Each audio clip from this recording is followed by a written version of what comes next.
Ras Yo, Kass, I want to welcome you to the show. We have one of the greatest lyricists of all time, probably top five all time lyricists if you're serious about hip hop. One of the greatest albums of all time is Soul on Ice. Ras Kass, welcome to the show, Sports and Hip Hop with DJ Mad Max. How are you doing today? I'm good, Max. How you, bro? Doing pretty well. I want to thank you again for everything that you've done for hip hop. One of the smartest rappers of all time and intelligent. And you sacrificed your career, if you think about it, with Nature of a Threat, not going mainstream. And it was well worth it because you stayed true to yourself. Yeah, it's always got to be that, man. That's for anybody and anything you do. Is like, dudes always have you when we were young. You're like, would you do this for $1 million, or would you do that? And then it's just some things ain't worth it. There's just some things that don't have a price. So depends on what that is for you. Everybody's journey is different, but yeah, for me, I don't have um, regret is a pointless emotion anyway. But I don't regret being true to myself, man. I I made what I make what I want to make. To some degree, maybe that's selfish. But I think art is selfish anyway. You know what I mean? Business is different. Business is sell people whatever the fuck they want. You know what I'm saying? Go to the restaurant and you order your burger, you get the burger how you want it. I mean, for me, I may have been a little more about the art than I was, because it's not called the the music. Music is called the music business, but I was definitely more about the music. I totally understand what you're saying. And you expose everything on Nature of the Threat, from the evils of white people, Thanksgiving and Christmas. Do you celebrate knowing the truths? No, I don't. I Okay. mean, I'm not like a Grinch. I don't go around kicking over Christmas trees and shit, or you know what I mean. I just there were books way before me, and people that that have done the research, and it just some things just don't make practical sense. So being I was a I was raised Catholic and then became Christian. My mom became Christian. My grandmother's Catholic. I went to Catholic school until basically eighth grade. So you know my questions were based on just from a Judeo-Christian standpoint, like, hey, this stuff don't got nothing to do with Jesus. So why are we doing it? So once I got that information, that was so it wasn't necessarily about again, it wasn't about other people, it's just about me. Like if my soul's at stake, I couldn't do something that I had done the research. God did give us common sense and a brain. That's how we learn shit. So why do I just believe shit because my mother taught me or my grandmother taught me? It was like, I'm reading this and this says this is not what we were programmed to believe, and now I have a responsibility. So that was what it was about. Yeah, How but was your I don't fuck with. experience? How was your Huh? experience in Catholic school? Because I went to Catholic school. I hated it. The uniforms, it's a bunch of hoopla. I They hated it. I no. Let me take that back. I hated the uniforms because the plaid and all that, or whatever. The girls had to wear the plaid skirts.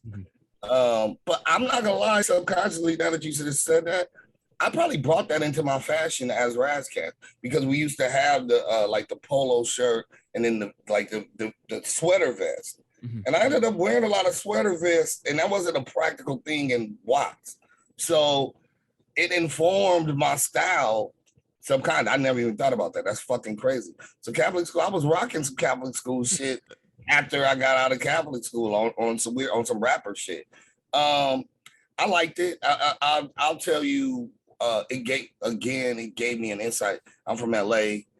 You from LA too, Max? I'm from Connecticut, actually, and Okay, so located in the CP. tri-state area of with New York. Well, I see that LA hat, so we Yeah. Well, tribal like I usually like to keep my clothing and where my guest is from. So I put on a nice. Dodger jersey or Dodger hat to make you Wait, feel at home. thank you. Well, I'll give you a little background uh, about being a Catholic kid in LA. So first of all, um, just historically, not a lot of blacks are Catholic just because of their raising. So it's more of a cultural thing. A Puerto Rican would be Catholic, a Dominican would be Catholic, a Mexican would be Catholic, an Irish would be Catholic, an Italian would be Catholic, French would be Catholic, not so much British, an Irish would be Catholic. And then, of course, you would have, the Italian. Again, I already did that. Mhm. So it's because of my cultural background that I even went to Catholic school, because my mother's from Louisiana, they're Creoles, and that's their family culture. That's their culture. So, with that being said, in the inner city, there's not a lot of Irish people. It's not a big Italian neighborhood. So who are the Catholic people going to be in Los Angeles, South Central LA? You know what I'm saying? On the east side. It's going to be Mexicans.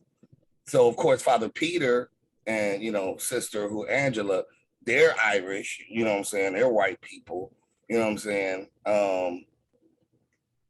But the parish, the community is mostly these Mexicans. So the Mexicans is looking at the Creoles, like, well, why are you here? The Creoles are looking at the Mexicans, like, why are you here and what are you? And then nobody's asked the Irish people why they're here. And then nobody's asked the Irish people, why are you doing what the Italians doing? Nobody ever asked the Italians, why'd you take some shit from Africa when the niggas was black? So that shit's all hilarious to me in retrospect. But what it did was it informed me, and it actually made me very aware, because I grew up with a lot more Mexicans in school, you know what I'm saying? And then a lot of the blacks that went to Catholic school weren't Catholics. They were just, their families were trying to pay for them to go to a better school than the inner city public school. Whereas I had to go culturally. Some people were just trying to find a better opportunity for school.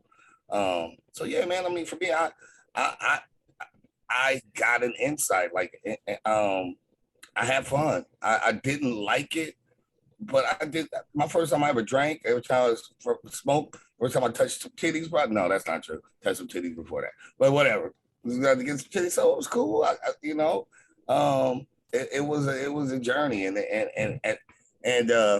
I wouldn't take it back because it did inform me. It informed my whole gear. Shit, fuck it. And I feel as though that religion is very hypocritical because they tell you, oh, follow this. It's love and respect one another. But behind religion, there's so much race. There's so many racial elements to it. And you see it in the Republican culture today. Yeah, of course. Yeah, man. I mean, people are tribal, and the isms just, from tribalism, you get the racism and the sexism and every other ism. So, people were tribal before we had race, when everybody was way darker than me. It was one nigga's across from the water and another nigga's on the other side of the water, and they tripping. People will always be tribal. That's why we wear our hats, have our teams and have our accents.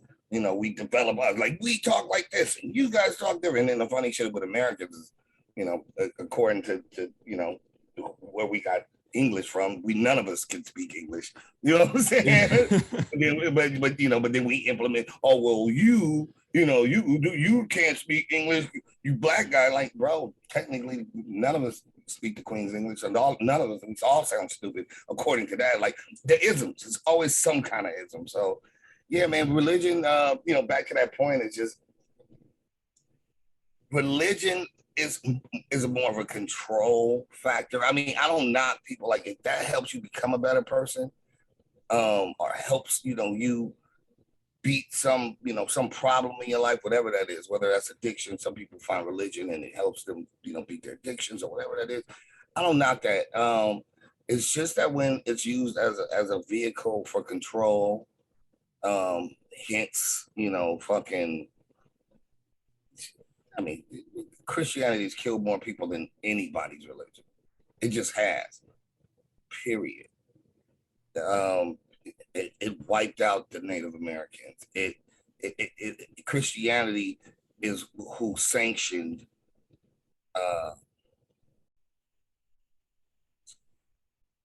destroying Africa, murdering them, cutting it up in pieces. It's just got a bad. It's too much blood on Christianity's hand.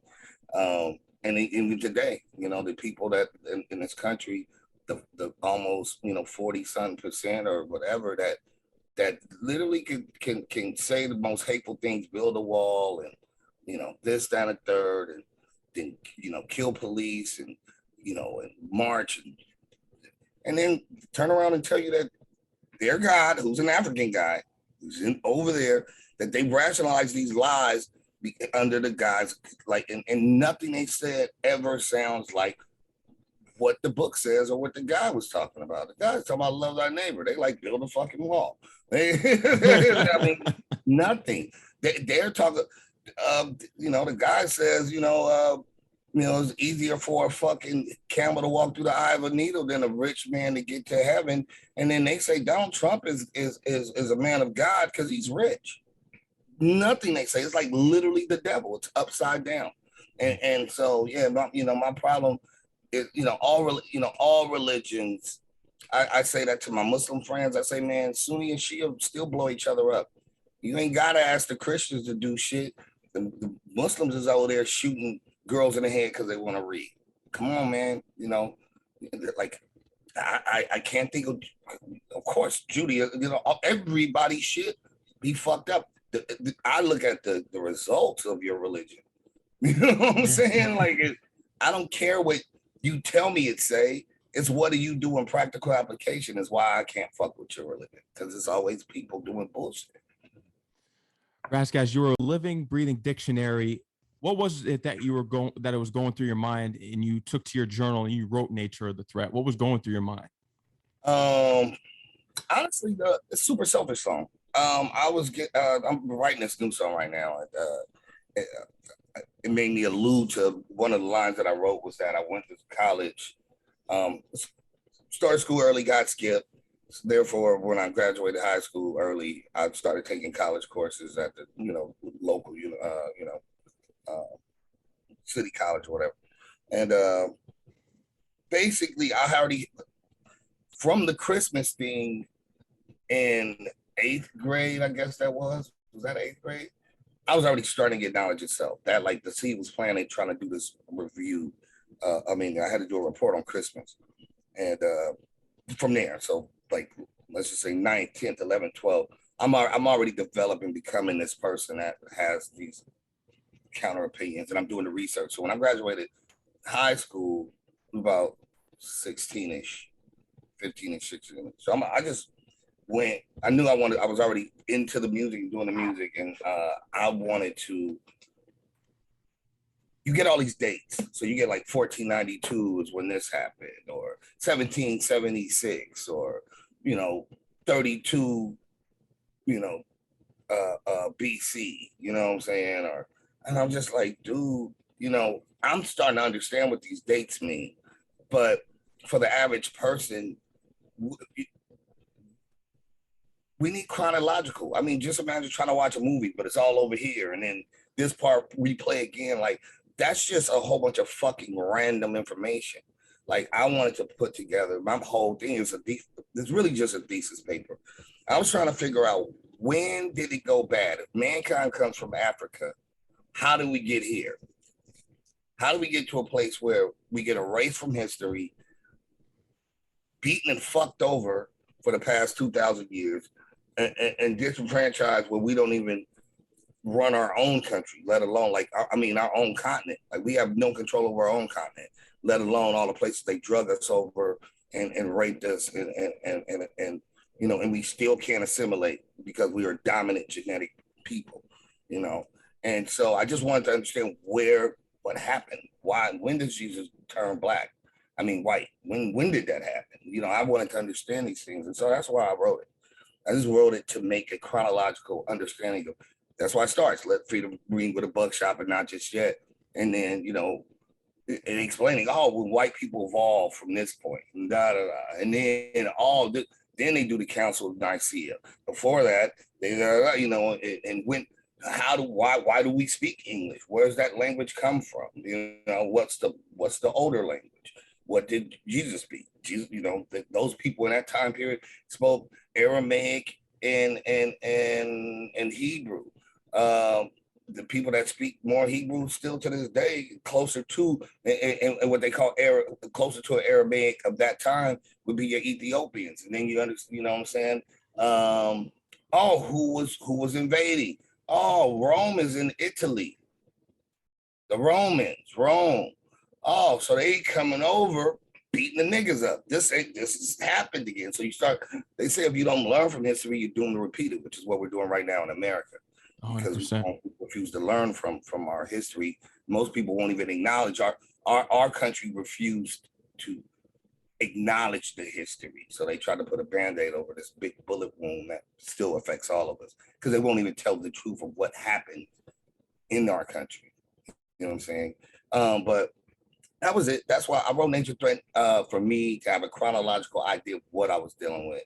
And then, you know, I wasn't even gonna put it out on the first album because I figured it'd be my undoing anyway. So I figured I'd put it out the second album.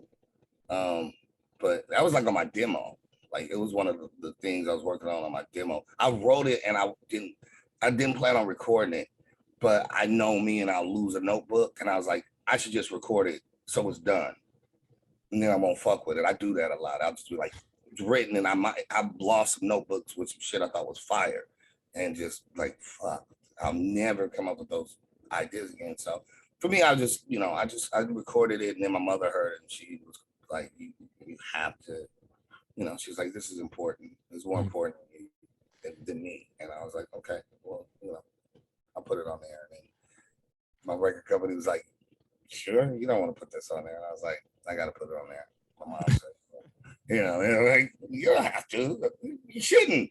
Like, nah, I got to, man. This, you know, this is what it is. This was on my demo. You knew what was coming, bro. So let it be what it is. And that probably put me in a bad position. Yeah, you know, in retrospect. Yeah, and the white people got salty. Boo-hoo! It is what it is. And this went on to go on to be taught in colleges and classes and everything. Yeah, still do to this day. Yeah, it's just one of those hip hop songs. It's in a class of its own. I knew the story of you and your father because he was a police officer. You didn't see eye to eye in either career, and he didn't think rap would last. But did he ever see eye to eye once you started to blow up in that nature of the threat? Did he understand that message after a while from what you were saying, nature of the threat?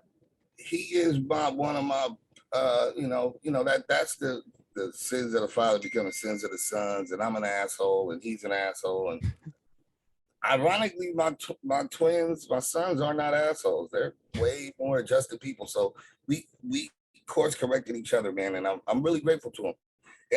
If he's a very I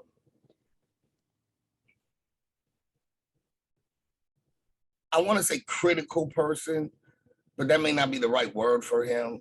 Because he's analytical, he's sarcastic, and he doesn't believe things on his face. And so I am him. We just had opposing versions or vantage points of the world, and I can understand why he had his vantage point, and I don't really even understand how I was already reaching my vantage point. No, I do. Hip hop, rap, and then doing that history report. I'm hearing Rakim say I'm God. I'm a Catholic. So first of all, I like that song, and I can't even reconcile how he said I'm God.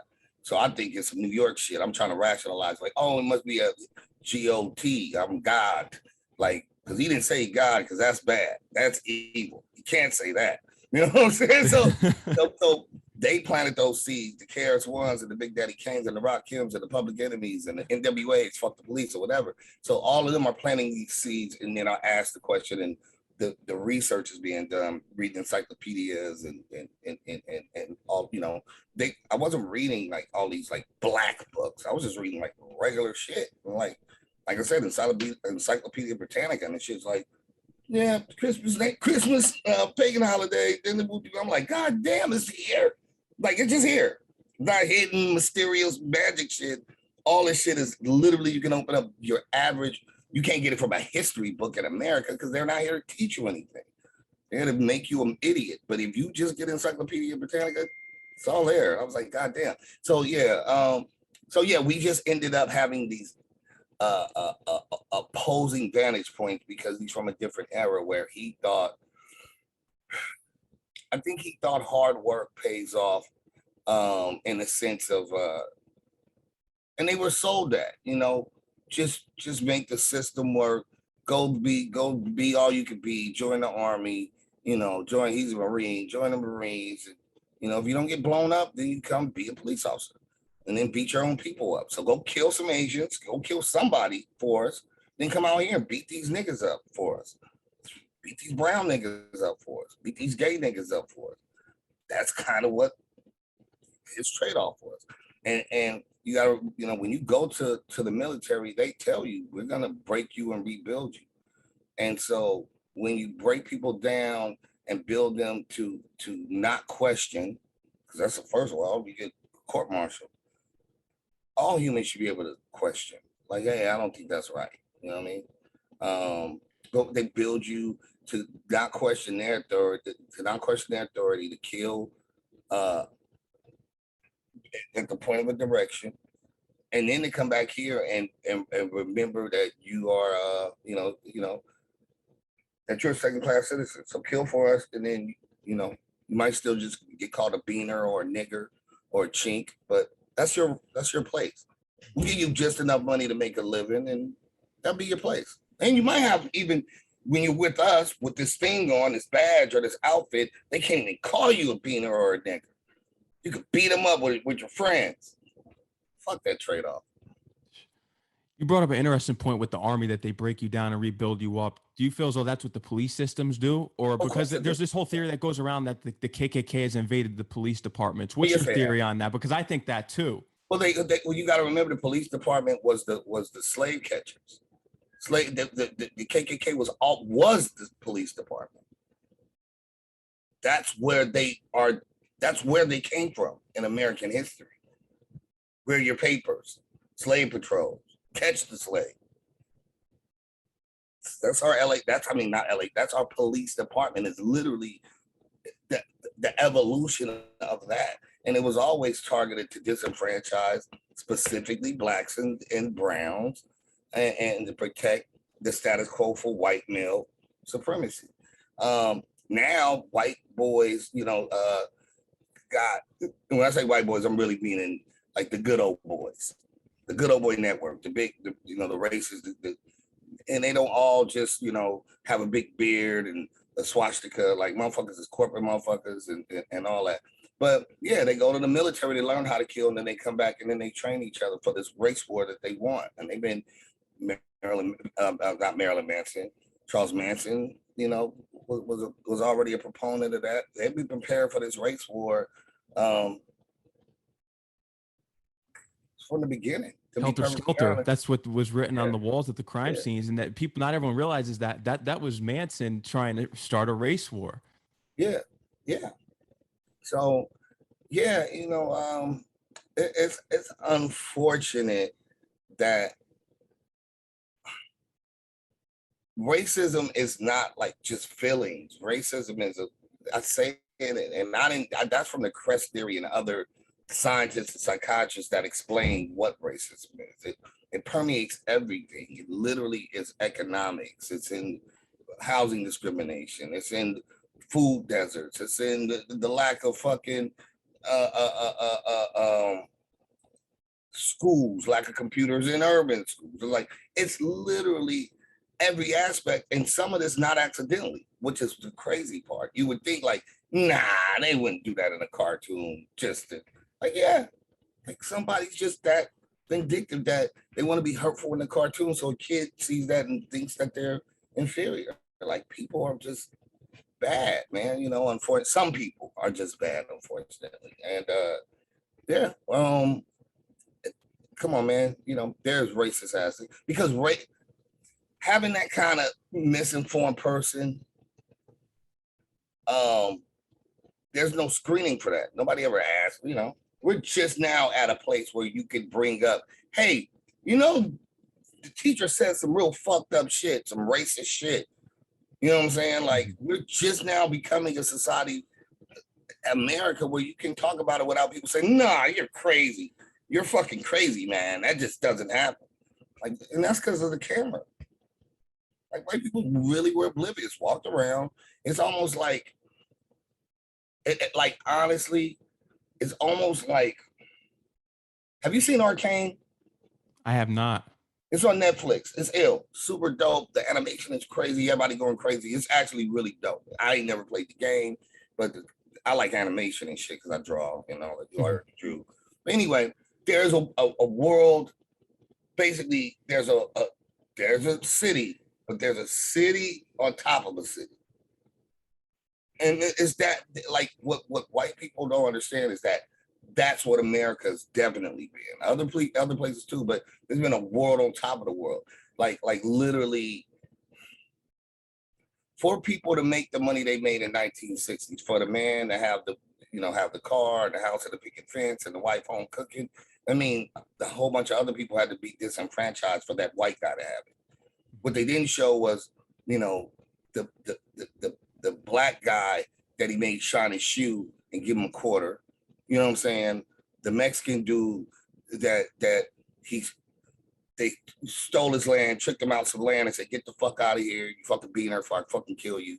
They didn't show the Asian person that built a railroad and might have helped the car, and then they shipped his ass back home after they punched on him. And then they never showed the bastard kids he got, because every once in a while he goes and fucks on that half black and white girl that he might be related to because she was a rape victim. Just don't show it. So there's a world on top of a world. In America, those worlds are meeting, and meanwhile, these guys think somebody took something from them. These white male inks. They're like, oh, they're taking the jobs and taking everything from us. And like, bro, you have nothing because you didn't make anything. You've been living off of people for fucking 400 years. You didn't do anything. Somebody's taking from you. If we took from you, you would be in the ocean right now. You don't have a land. It's not your land. Your land's fucking Ireland, or your land's fucking England. It's not a Maryland, nigga. Get your ass up out of here. If you don't like the people that were here before you got here, go home. Don't tell me to go back. I was here before y'all got here. Exactly. They always tell the minorities, go home. Right. You know, and then like, bro, just Google fucking,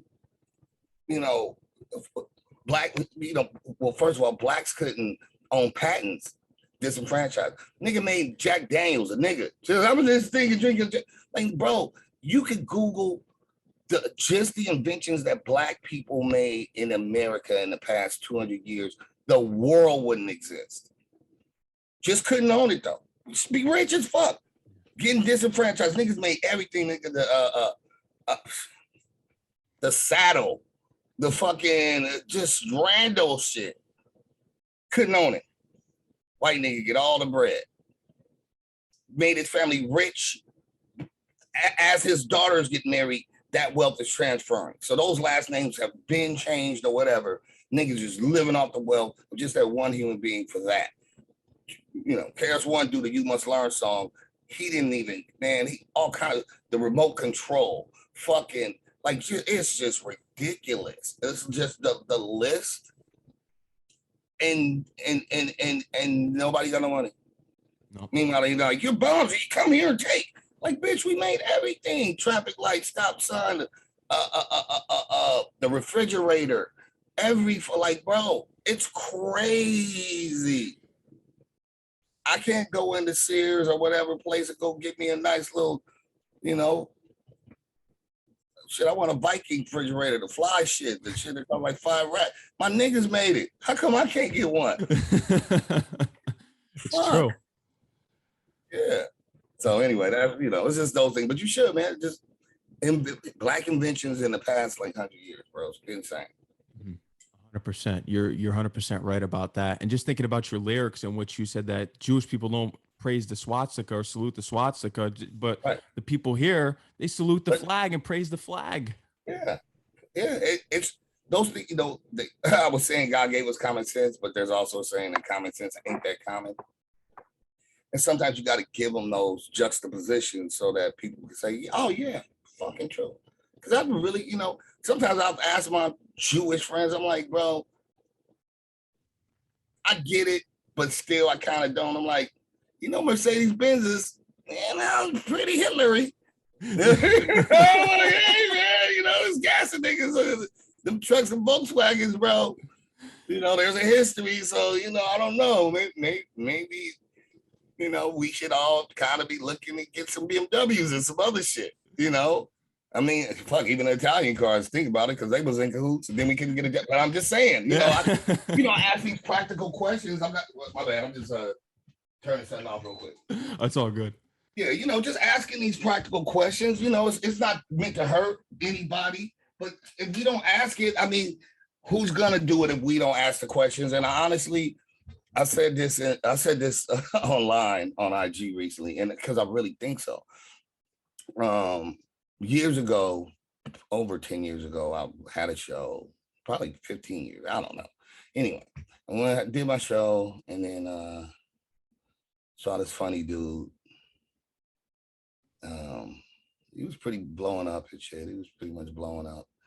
Now I went, and I was going to the sound man. I seen him laying like in front of the sound man's thing, because it was way in the back of the club. He was laying there. He's like leaning against it with a drink. It's Dave Chappelle. I was like, Dave? He's like, what else? I was like, came in. Like, yeah, nigga. I was like, damn, that's cool, nigga, because I'm a fan. He's a really smart guy.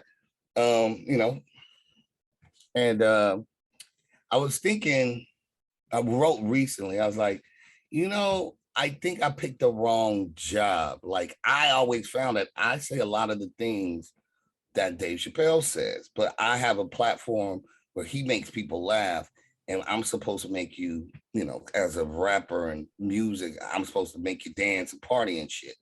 I kind of want to make you laugh and think too, but I picked a different medium. And so I end up getting banned for it and blackballed for it. And then he says it and you make millions of dollars. And I was like, I probably should have picked a different medium, but we say a lot of the same shit. Like, I'll say some shit in a song, and then whatever, and he'll allude to it, but he obviously he has a brilliance all his own, that, but I'm be like, yo, I said that. I really did say that. Like, no other rapper I know of was talking about that shit like that. Have you ever noticed type shit, that observational type humor or these juxtapositions? And then Dave would say that shit, and I get the big bucks. He makes you laugh. I don't know if I could sit there and just say it like that and be so funny, but I tried to say it in the music, and then niggas get mad at me. So I don't know. And now, expanding the nature of the threat question, have you thought about making a part 2 ever, and speaking on some of the things that we're going through presently, even with COVID-19? I'd love to hear the Ras Kass view on COVID-19, because you've been speaking about diseases as well in your music and just in general anywhere. I never, that song wasn't ever meant to have a part 2. I always tell people, I wrote on Solo Nights 2, which it came out like right before COVID. So 2019, I did Solo Nights 2, and there's a song called White Power with a Mortal Technique on the hook. I mean, I've always talked about socio-political stuff, and I do history things. So, I'm never gonna write another White Power. I on that same album, I got what's the name of it? It's the last song on the album, and I talk about it's about the opioid crisis. Opioid crisis, yeah. So I mean, I'm always talking about these things that I think are important, and to take in my perspective. I talked about the day after Trump got elected, I wrote a song, and it was a part 1 and part 2 to it, American Me. I'm sorry, the American Horror Story. I always will have my point of view, but I don't want to, like, for the sake of the brand, I'm not writing the nature of the threat 2. I'm writing a song right now. Well, I wrote it. I recorded it yesterday. It's called Lies My Country Told Me. Or I'm sorry, Lies My Country Taught Me. Lies My Country Told Me is an actual book written. And then I instead of told, I did taught, but the title's inspired by that book. Listening to it, I was like, oh, okay, I could hear how that has those kind of vibes. So I could, I could nature the threat too, but it's not for that, because what do I need to talk about? I talked about that part, that this is the perspective I have. These are the dates. The only thing I want to do, honestly, is that we're going to do a retro video. My man Gifted Glitch, who did the Horseman, all the artwork and the skateboards and the cover and the animated video. So we're going to shoot a Nature of the Threat video, and just like we call them, what we call them? We call them throwback, whatever. We're giving visuals to throwback classics or whatever. I'd love to do it for like all kind of artists, like make these really dope videos for songs that may not have been the singles on albums, and then like Nas's Rewind. That'd be such a dope video to make it do it, be all backwards. To make him go backwards. Yeah. So just as a fan, I hope to, if you're out there, Saudi billionaire or any motherfucker with some bag, Come on, man, help the culture, man. Let me do some of this cool shit I want to do. Hey, Chappelle, you got a lot of money, nigga, help me. No, I'm not. Fuck that. Put it on the universe. But so yeah, that's what we're gonna do. But yeah, you know, things. I know nostalgia helps, and I understand. Well, I don't understand all the marketing. I need to learn how to market better, and but some things I just think, you know, you ruin it when you try to do a part two. As cool as Coming to America was, or Coming to America 2, it just wasn't the original. Right. And I just gotta remember, like, man, like, that ain't that. You know what I'm saying? With Solo Nights 2, for real, man, like I never even really wanted to do a Solo Nights 2, but the body of work, I know, and pretty much the same thing happened with it, where, you know, got overlooked, but I know how impactful and Silver Anniversary, Grammy speech. I'm just like, dude, I rhymed a 3/4 to 4/4 time in Shark Week, like whatever, man. It deserved the right to be a part two. You know what I'm saying? Like I was making part two without even knowing it. It was subconscious. And then once I realized, I was like, oh, because I was trying to make a whole different album. I had a whole different concept. And then I kept everything. I kept the songs I was making just wouldn't, they were dope and I believed in them, but they didn't fit this concept. I'm like, okay, I guess. And then it's like, oh, that's what I'm doing. Subconsciously, I'm doing this thing because that's where my feelings are. That's where my heart's at. Spiritually, that's just where I'm at. Yeah, I don't want to. If it ever comes naturally, and somehow there is some place to go from there, cool. I mean, think about. I mean, every once in a while it gets done. Godfather 2, Fuego, killed it. Both of them shits crazy. But a lot, you know. But then Star Wars, was fucking Force Awakens and all this shit. Shit trash. Put a shitty taste in my mouth about the whole franchise. But then they come with the Mandalorian. See? And then sometimes you got to start over, do some other shit. It shows some originality, which there isn't any of today. And then just what you speak about in your raps, which we'll get into. But I want to get into a song, Anything Goes, because that's one of my personal favorites by you. Big Bank, Take Little Bank. Thank you, man. Just the way you rhymed on that. I like bitches with dimples and nipples the size of silver dollars. Choking out LAPD Wild Wallers. Yeah. Yep. Mm-hmm. Crazy. Did you ever have a chance to speak with Al B. Sure about sampling Ooh This Love Is So? Yeah. He cleared it. And ironically,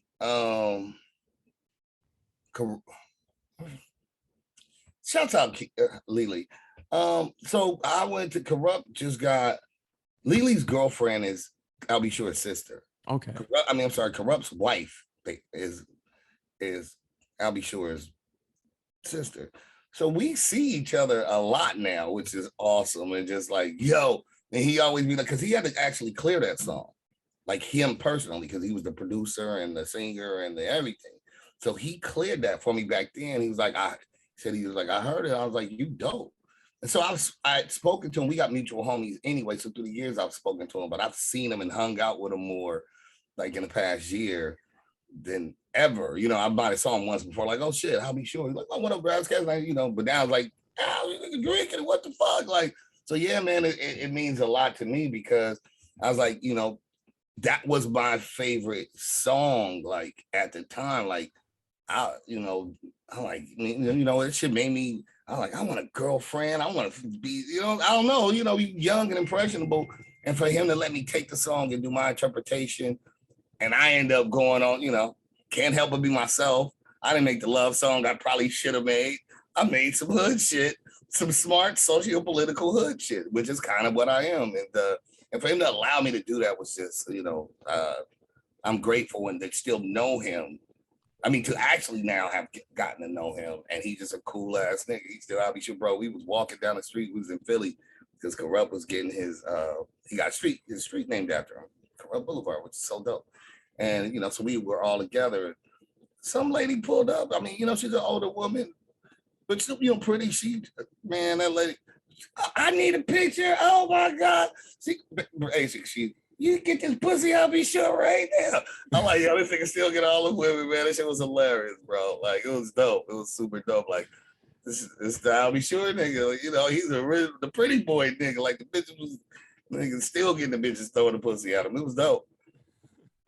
And the skit that you end the song with is hilarious too, especially when you're singing "Human Nature" by Michael Jackson. So the problem with that is that it's not really a skit. The problem is I used to just mic the studio. Okay. Because what I realize is that you get most of the funniest shit is when nobody knows they're being recorded. So that's just shit that really happened. Wow. It's not a skit. That was just in the process of one of the days in the studio. Motherfucker got a fart, some human shit, and then they like, "Oh, you nasty ass," you know. And I'm like, "What?" Like some goofy, some shit I would never let nobody really see. That like you would have to know me to know like stupid shit that we do. Like, and so we capture us. You know, it was our purity. You know, and that's a goal that I want to get back into, because there's another one on the second album that I got that came it wasn't a skit, and that's the one with Corrupt, ironically. And it's like, how come you won't give me no pussy? She's like, I'm about to get out of here. The Ice Age. So the intro to Ice Age is not a skit. It's me offended this chick. Like, why you won't give me no? I'm about to get out of here. I was like, whatever I said. I hear your car keys jingling. The fuck out of here, beat it. And then I punched in, yo, Corrupt, whatever. But we took that from what was happening, and then we put it at the top of the song. And then I act like, yo, Corrupt, whatever. But yeah, man, you can't. Sometimes you'll try to like retell a story. I've had that happen to me where it might be three of us, and we're trying to tell this one other friend this thing that's super funny, and we can't communicate it right, so they don't get the joke. You like had to be there type shit. And so, yeah, when you capture it, then you there, because that's exactly what happened. I don't have to tell you, like, then I saying human nature, and then like, because then it's like, that sounds stupid, and it is really stupid, but when you're there in the moment, that's just kind of funny. Yeah. Yeah. Another song that we got to get into is Sunset. I like your delivery on that song. Real rap fan. I never saw Bam rock the parks, but I still snap skulls in the dark. What's your thoughts on the whole Bam situation? I know it's sensitive, but it's insane when I first learned about it, because this is one of the innovators of rap, and you've spoken about it many times, that money is the revealer. Yeah. Well, this is what I'll say, man. No man is above reproach. And if it's true, then people should suffer their consequences, period. I don't believe in bearing false witness. I wasn't there, but if it's true, take a motherfucker to court, do everything that needs to be done to make sure, because if it was my son and, or, in any other case, or any case, whatever, whether it was my son or my daughter, then, I want that person, before I take the law into my own hands, then we need to get this shit addressed about, So if it is true, no man is above reproach. I don't give a fuck who it is, including myself, period. Especially when it's predatory, continual, you know what I'm saying? They tend to say like something can be misconstrued, like, oh, I accidentally, I'm walking and I accidentally hit a girl titty.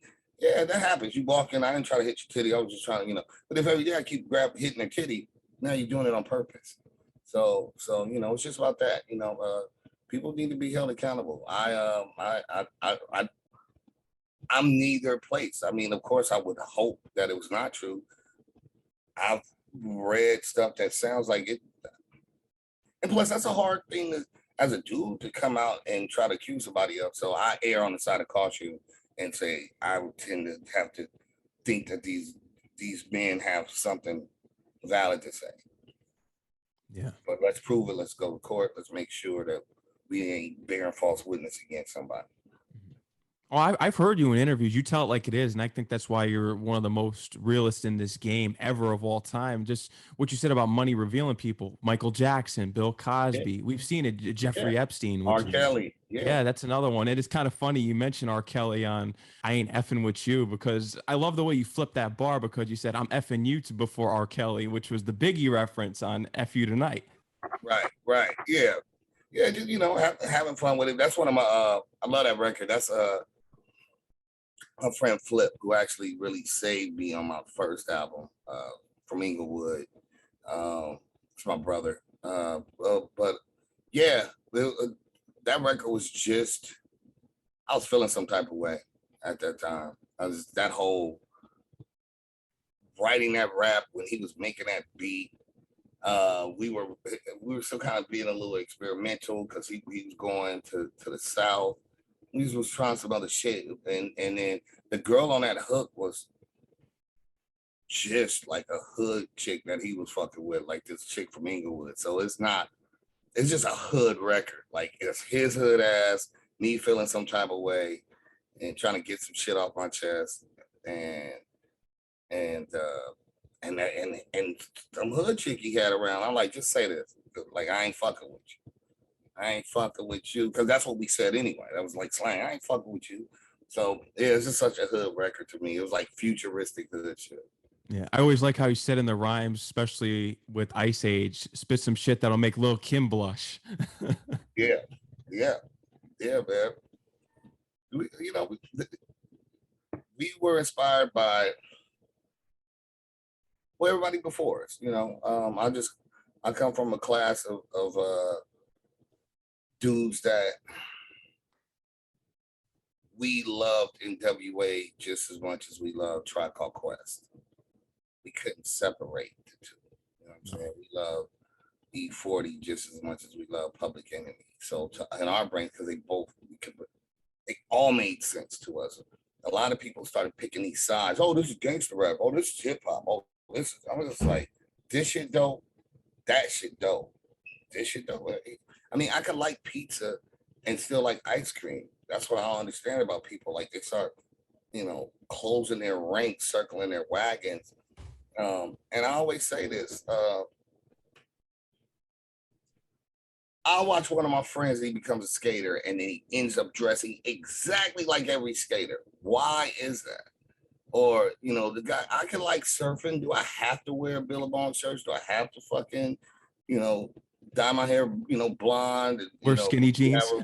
yeah. Billabong shorts and shit. Like, it's just like, why do we do that as people? Is like, we'll just tribal out and turn exactly like the goth shit. I'm watching a friend, and then next thing you know, like I could tell like what a motherfucker listens to half the time just looking at him walk down the street.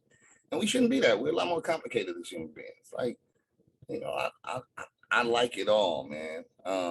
And that was just kind of, I've always tried to cover that gamut. And even as an artist, I tried to be a human because that's what it was about. Like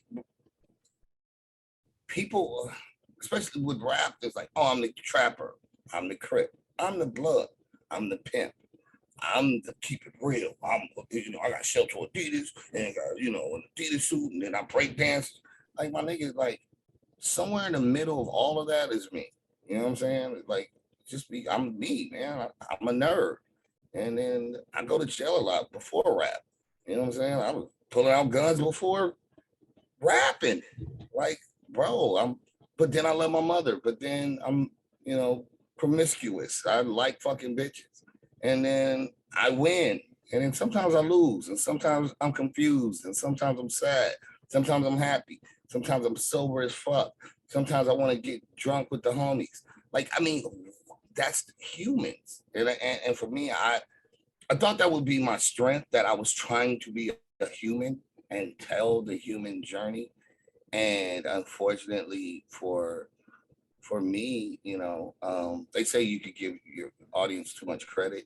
And I may have, because people just like, oh, I like that song, so I want 10 songs like that, whatever that kind of song is, and I'm just like, for me, I can't tell if I hear one song that I like, but I hear 9 more songs that sound the same. I don't know which one to like or which one is good or which one is bad at some point because they all fucking sound the same. Especially today's hip hop climate, it's Right? insane. It got even worse. That's what I'm saying. It was already happening back then where people were getting tribal and picking this. Oh, well, this hip hop, or our backpackers or the girls like, oh, well, I like this kind of rap, and you know what I'm saying. I'm just like, bitch, it's all cool, Like, variety is the spice of life. You don't want to eat the same shit every day, but whatever. And now we're trained, and what they did was they conditioned, and this probably started really, really, really with the advent of the internet. You were able to influence more people, fast. You got to remember, like, around, 97, 98, 99, 2000, even like 2002, things have to kind of slowly translate, BT, MTV, when they were still playing videos and shit. So things disseminated slower. And that's why somebody might be really, really popping in Houston and nobody ever heard of them in Philly. Or somebody might be the shit in Brooklyn, but in Queens, another dude is killing it. You know what I'm saying? And so imagine how that was translating worldwide, where somebody might just have a great fan base in Finland, and they never heard of him in London. Like for me, I was translating, getting more of a translation in Germany and yeah, like Finland and Sweden, than in London, where they're primary, well, created the English language. You know what I'm saying? And that kind of was an advantage. It gave you an opportunity to reach people organically, whereas now they pretty much figured out how to, if you don't get them on this playlist and you don't do this fucking podcast, you don't get the access, because everybody knows to go to World Star, go to, you know what I'm saying? And then that's it. It's all politics now. Yeah. Mm-hmm. It's unbelievable just how hip hop is. You brought up BET and MTV and all these stations, and just the radio stations in New York don't even play the real hip hop that's out here. And there are dope Oh lyricists out yeah, right now. They yeah, don't some play them. people. And look at BET, just what a disservice it's doing to hip hop. Just when you get rid of shows like 106 and Park and Rap City Basement, that's just a disgrace. I mean, I said it. They got rid of. uh Sorry about that. Hold on. Yeah, they got rid of. I'm gonna tell you what's even worse than that. They before they got rid of BT, got rid of Rap City. Um, they got rid of Teen Summit. Mm. So they used to have a political show in DC where they'd have an artist, and it was all youngsters, high school people, mostly high schoolers. I don't even think it was college kids. And it was like a teen, yeah, it was Teen Summit. And they'd sit and they'd have whoever comment or whatever, a political activist or a woman talking about, that shit. Where now we get a dialogue about how to be a better community. Wipe that out. It was young people, informative news. You know what I'm saying? For young, primarily people of color, but everybody was invited to talk, and it'd be people talking about all kind of important issues, specifically how they relate to younger people. Wipe that out first. But again, I Khalid Abdul Muhammad, who used to be part of Nation of Islam, then he was assassinated. He did have one great quote. He said, "If a person won't treat you right, what makes you think they will teach you right?"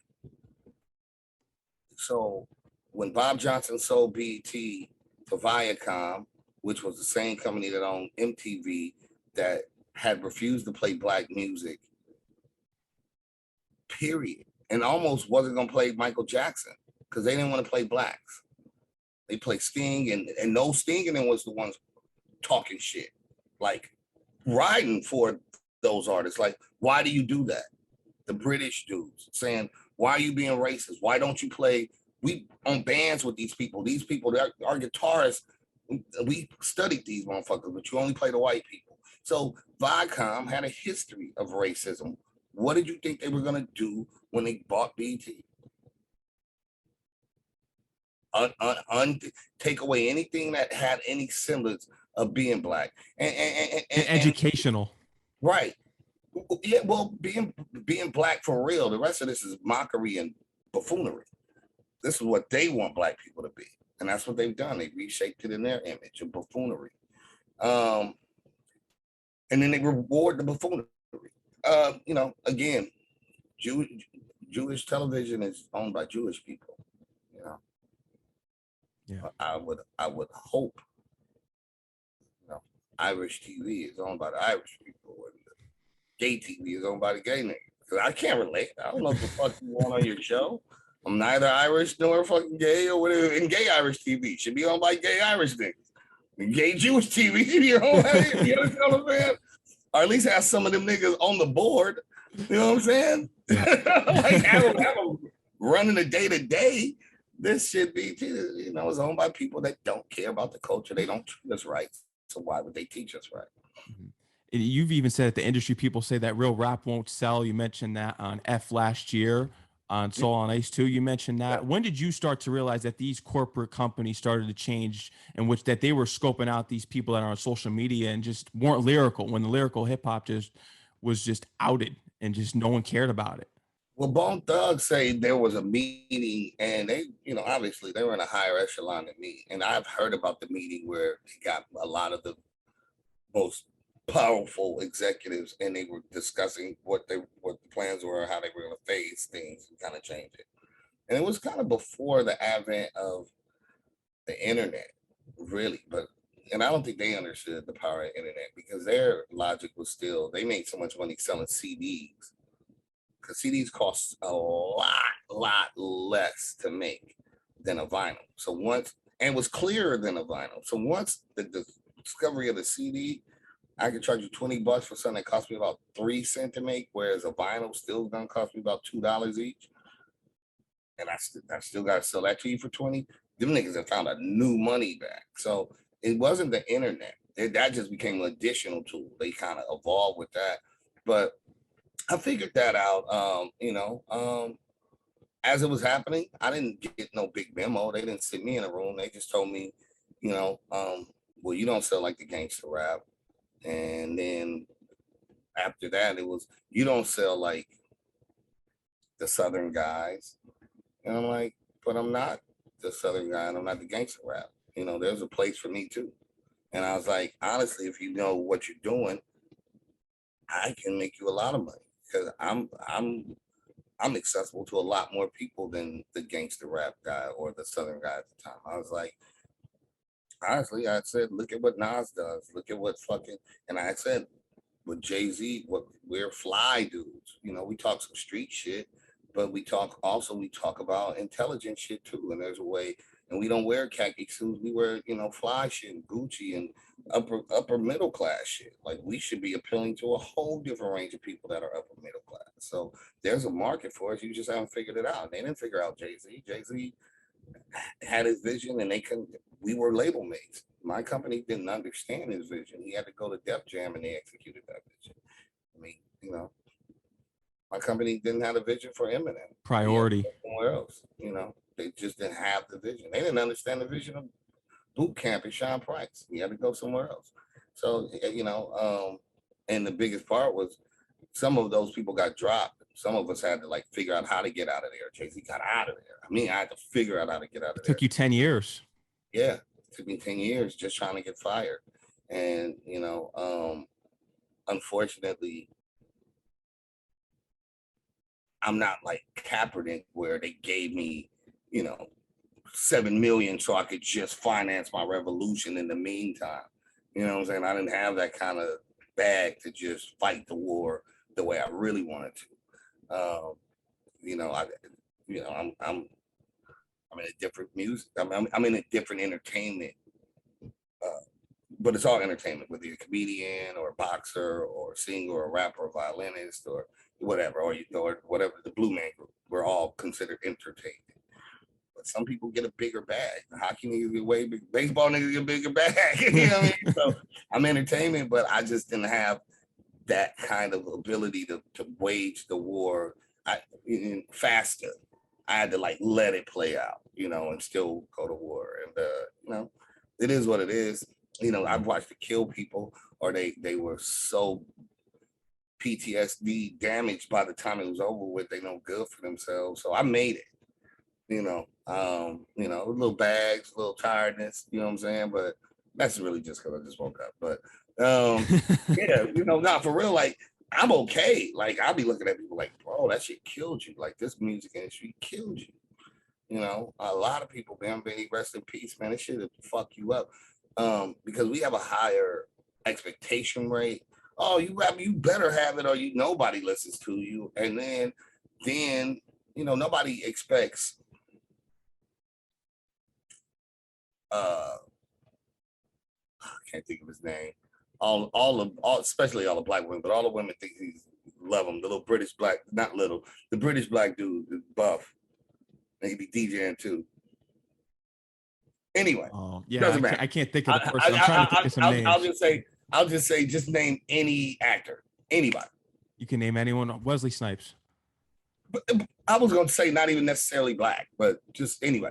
But anyone. Yeah, I don't expect. Or how about Pete Davidson? He's this love symbol now, apparently. Okay. Yeah. Well, I was thinking more action star, but action star. Okay.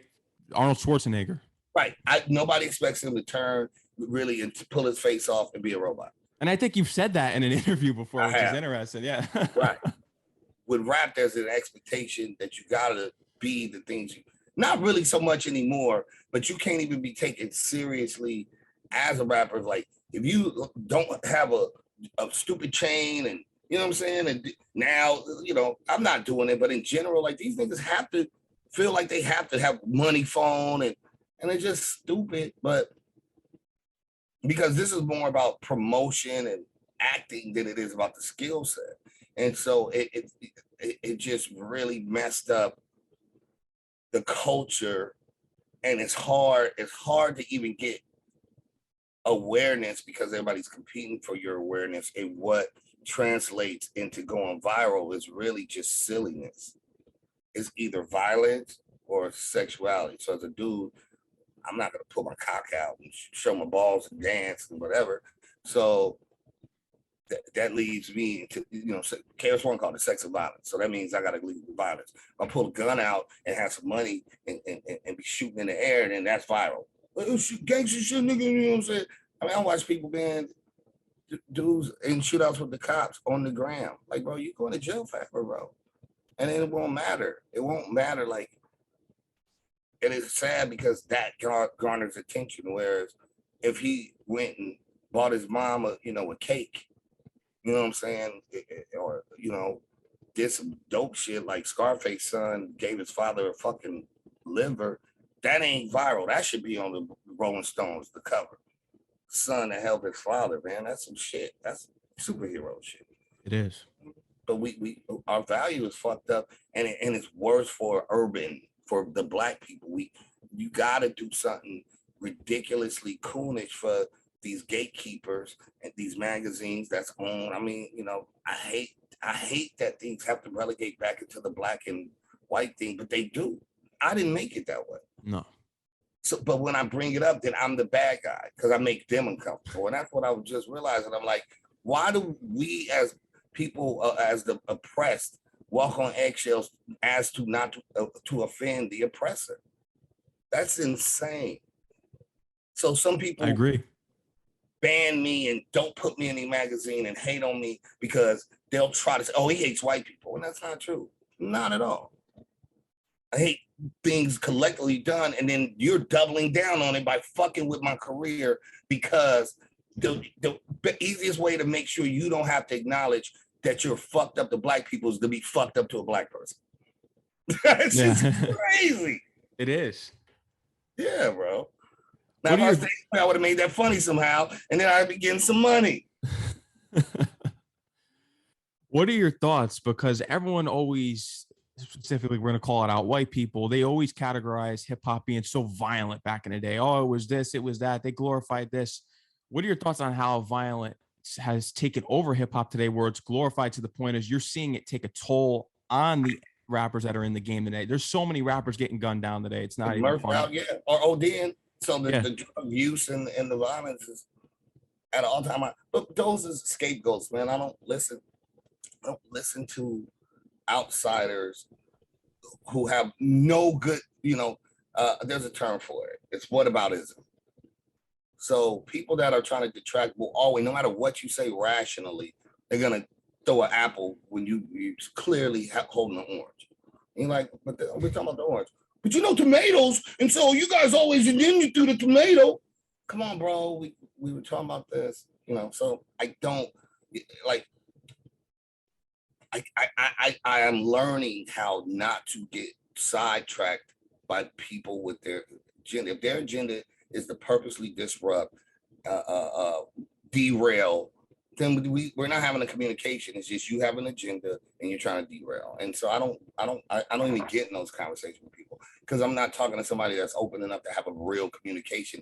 I can always have a disagreement with somebody and have a really, like, we can even agree to disagree, but if we're coming from an earnest point of trying to understand and having perspective, different perspectives, then we can grow together. I may really learn something and say, I never even saw it that way. You know what? That's a lot to think about. That's dope. Thank you. But most people have already dug into their trenches, and a lot of what they're trying to say is just based on them trying to protect the bullshit that they're already on. I mean, I'll give you, prime examples are Kelly.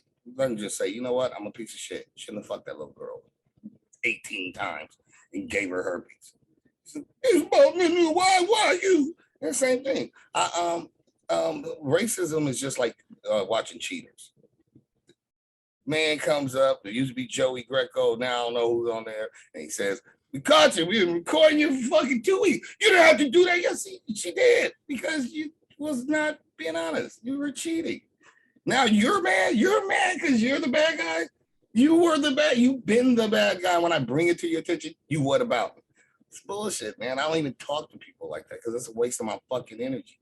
There's a saying, a wise man and a fool are arguing in the street. How can you tell the difference? You can't. Can't. The wise man's supposed to walk away. He's talking to a fool. He's got to figure that out. Yeah, you're right. Fuck you. You know everything I'm saying. I don't care, dumbass. I don't care. Bro, I don't Good luck with it. Do whatever you're doing. That's where I'm at with society, even with with this hip hop shit. I have to be a wise man and understand that the brand and the quality and the flavor of my hip hop. If my people in LA or my people in popularity don't want my brand, okay. I mean, it sucks that I gotta go to London. It doesn't suck. It's dope hip hop. Hip hop is a community of people that are like-minded, whatever, whatever, love this culture. So I don't care what color they are. So I'm gonna go where the people love what I love. Why do you think? Because I've heard you say that America turned its back, especially the listeners too. They turned its back on the lyrical hip hop. How come it's not that case when you go over to places like London that you mentioned? Because the UK has a huge real hip hop following, but here it's like, oh, you're too lyrical. Get out of here. We want the garbage. Where it's just, how come it's like that? You think shit runs downhill, and Americans. I said this early on. I had a song called "Core Audience" on my demo. And essentially what I said was, they've done this already. Like, we don't learn from history. They did this to rock and roll, stole it. And then Elvis becomes the hit. They stole jazz, then you think Kenny G. They stole country western. And now put a fucking Confederate flag and be like, and got mad because Beyonce came and sung a song. Like, these are the culture vulture supremes. Steal it and then tell you you're not welcome. We're just reading about the fucking women's not the Me Too movement. I'm talking about women's suffrage. Half black women, half of the women got rid of all them black bitches. White bitches like, nope, because we need the South white girls too. So let's write you out the history books. Y'all didn't do nothing. It's telling you, man. So this is the old 57 fake that's been going on forever. And it's just happening in our time with rap. I mean, when I thought about rock and roll, I thought Van Halen and biting hands off snakes. And I'm like, oh, that's devil music. Didn't know about Chuck Berry and all these people that made this culture. You know what I'm saying? The Elvis stole from, the songs stole Chuck Berry, whole dance moves, everything, the duck walk, everything. So, and unfortunately, I'm gonna give you a quick process because I was around for this. This is not something I heard. It's something I saw.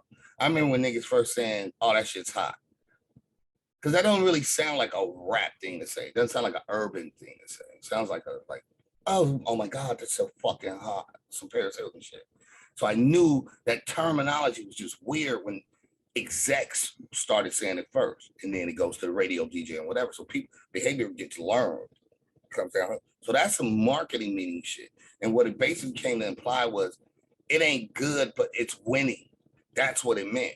Oh, that shit record hot. But niggas be like, that shit trash, bro. But that shit's hot right now. It's hot. So that's an excuse for the shit being whack. That's what it was. And that was coming from execs, suits. No suits tended to not be of the culture. Then they taught it to their little niggers. The exec dude, the dude with the corporate card, that he the fly, he ain't no artist, he's a failed rapper, but he got the corporate card, he the A&R, and he repeats what the boss said. And then the rappers that got successful were able to say, niggas like, your shit trash. Like, so what though, I'm hot. The homie that made This Is Why I'm Hot, that's the homeboy. You know that song's a joke. He purposely did that song to make fun of the hot thing. That's CL and what's his name? I forgot the homie. This is one I forgot his name. But CL, they produced that, put it out. Period, bro. It was a joke because it was corny. Yeah, this is why I'm hot. Because I can do any whack shit and be hot. If I do corny shit, I can be hot. Real talk. Not like I said, I'm telling you what I know, not what I heard. Nothing is what I know. So then another word after hot, relevant. How does that become? It just doesn't sound like something urban. Doesn't sound like something a black person would say, or a Puerto Rican kid, or a poor white kid. Just wouldn't be like, well, that's not relevant. The fuck sound like some court shit. Not relevant, Your Honor. Some white boy shit. I'm telling you, some suit shit. Shit runs out here. Then you get the rapper nigga saying it. Then the fans repeat it. And now that implied the ages. Now it's not relevant. So that's what happened. So then what's hot, what's relevant, he's too old. This is the fire. This is the shit that's going, has all come down from basically Jeff Bezos ass nigga. And then he told his capos, they told they little I forgot what you call it, street niggas. And then the neighborhood repeats it.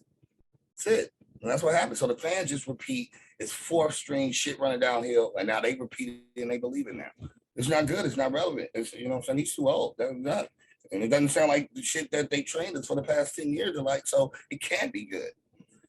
Plus, it's not on the websites and podcasts and playlists that they own and control where they tell us what's good. That's what happened. They wiped us. Right.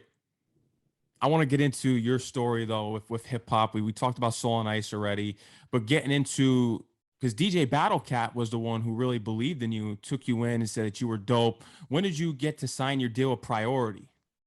I signed. I think it was right around 95, right? Yeah, early 95. I had a deal before that. I was supposed to sign a Delicious Vinyl, but I lost that deal, went to jail. So that would have been like 92. I would have had a deal. Because that's the first demo. And Cat produced that, him and Wino. So when I got probably 93 was when that was about 93, to be honest, about 93. Then yeah, when I got out, Wino was right there supporting me. Coolio was already out. They took me on the road with them. And then I was still able to, when I wasn't out on the road with them, I'd be recording with Battle Cat and doing everything else I was doing. So they just really put me in a really cool, dope position between Wino and Battle Cat. And then I got also my friend Curtis, who owns Patchwork Studios. We were starting to become like kind of like our own indie. And that's where the buzz kind of started, was like 94-ish with the vinyls, the Won't Catch Me Running and Remain Anonymous. And then we got the deal opportunities. Rest in peace, Chris Lining brought me to Def Jam. They flew me out. So that was an option. I had a great journey, man. It's crazy. Rick Rubin used to pick me up in a fucking Rolls Royce in Carson, which in retrospect probably looked super rapey, looked crazy because this Santa Claus looking white man is pulling up to this kid's house, little black kid, and he's getting in the car. But yeah, Rick Rubin would pick me up and give me like dope ass tapes of like demos from Beastie Boys and LL Cool J that never came out. It was crazy. I wish I still had the tapes, man. It's so fucking amazing. tried out, had options, and then I chose Priority, and then we had to negotiate, and that took a while, and then I had to finish the album, which is why the album, didn't come out. Like the album really should have came out in the end of '95, but because of litigation and paperwork and trying to make a deal that made sense for me and Patchworks at the time, it just took way longer, and then by then I had to revamp the album, pull some songs off, and add some other stuff. So yeah, that was it. But and then unfortunately, I only got one from Cat, and I got none from Wino. He was just busy. He like Khalil selling like 1 million. They all over the place, and I could never get with him. I'm like, dude, I need one from you. I gotta have you on this album. It won't be right. So I never, that was always a regret that I didn't have. So, but what in retrospect, we had songs, and I should have used one of the older. You know how it was old to me. It wouldn't have been old to everybody else, and I should have used one of those. But hindsight is 2020. I love to hear the story behind the video shoot and what you wanted to portray with the album cover of Soul on Ice, because it's one of the most recognizable covers in hip hop, and it's memorable at that. It's one of my favorite album covers of all time. If you could walk me through the story behind that photo shoot and what you wanted it to portray. Yeah, thanks, man. Shouts out to B Plus. As I talk about Irish people, B Plus is Brian Cross is a big, tall Irish photographer, man, and just a mainstay, a historian in West Coast hip hop. So shouts out to B Plus. B knew me while I was on my journey for probably at least 2 years prior to me getting a situation. So when it was time to shoot the album cover, he knew what I was about. He had been a staunch supporter and a big brother, and I told him in general what I wanted, and he just made it so. And then the back of the album is more his idea, which I thought was brilliant in retrospect, because he was like, well, you are made out of, the thing that changed you was doing the Christmas report. So that's why it's all Encyclopedia Britannica's falling out the sky. It's not Bibles. And so, and he would throw them up and take pictures. He had people on the side throwing up, and then he's like filming. So those are really like books falling out the sky for real. It wasn't like, later in life how we could do the Photoshop shit. He really would throw them, and then we comped a whole bunch when he kept throwing. You know what I mean? So it's really ill. And then the fire we added later. You could tell, the book burning wasn't in there, but now that's B plus, man. And same thing with the video. It was that, having that same vision. And my celly in that video is my friend. Diz had just got out of jail. We were all the hip hop kids, but a lot of my friends were bad kids. And me and my friend Dags danced for Diz, because Diz kind of had a bubble before I did. Not kind of, he had a buzz before I did. So even in like 90, Diz and our friend Eileen was like popping. It was called Menace to Society, and they was, they was called something else before that. But anyway, then it was Menace to Society. But he had just got out of jail, so it was dope to have Diz in the video. So my celly in that was like my homie that rapped and was dope and getting on before I was getting on. And it's Chris. I forgot Chris. Chris used to do all the videos back then. Chris Robinson. So shouts out to Chris Robinson, because Chris was shooting all the big videos at the time, and my budget wasn't as big. And what he did was schedule my video right after there, so that he didn't have to return all his dope stuff that he had. Because back then they would rent everything. Those cameras like $100,000. Whatever. So they'd have to rent them, and he used and utilized the stuff from the other video to make my video that much better. So I'm always just really, really grateful to those people, man. They went above and beyond, and try to give us a shot, man. They try to give us a shot. Soul on Ice, one of the greatest albums of all time, no doubt. The cover is legendary and memorable. Kid Capri, he took you under too. He used to bring you out to New York. You used to hang out with the Digging in the Crates members. It's funny because I have a couple pictures here that I think may bring back some memories. I wanted to show you one where you're with Big L. Look at that kid, the little guy, man. That's an awesome picture, bro. That's I want to make an NFT out of that. You might have to send it to me. I'll send it to you through email. Yeah. Now, where was this with Big L? Because I know you got cool DITC. Where was this? What was that event? If you That can was in remember. Harlem. That was in Harlem at an after hours with a fucking real roulette table. It was like you on 125th Street.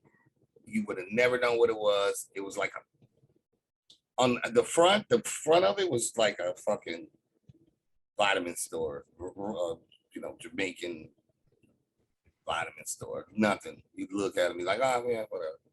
And you went through that back door, man, that shit was popping. The fucking whole club. I remember the roulette table, and I always love telling the story of how it happened.